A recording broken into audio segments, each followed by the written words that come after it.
這晃動，看行人倒退，流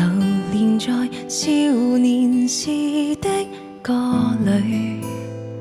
有種溫馨叫做未降淚。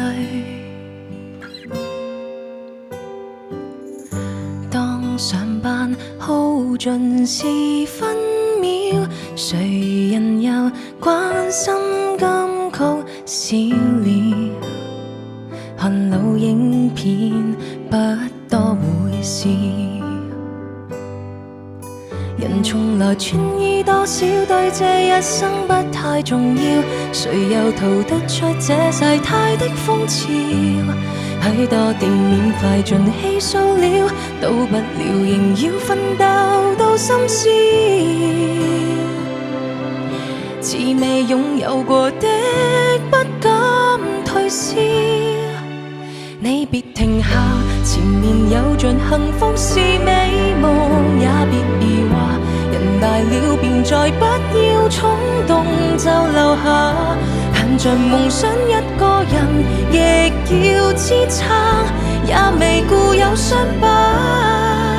這路林下，隨着鳥兒停飛或說明天氣差，臨近雨夜時走快一步別留下，歲月陶醉這故城未見的家，這是維持身份一個代價。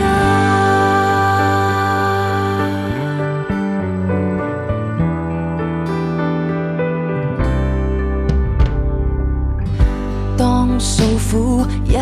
無人需要，從前密友未會敢打擾，你怕真話取得冷笑，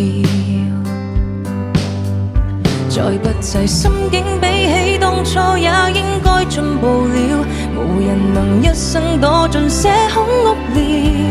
這都市只會忘了快了，摔倒過誰會抱怨到聽朝，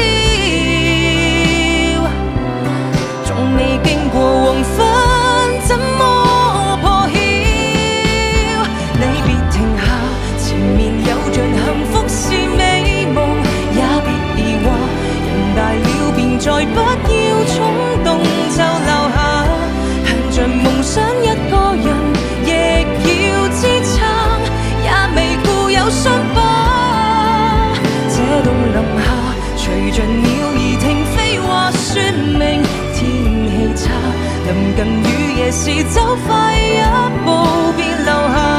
歲月陶醉這故城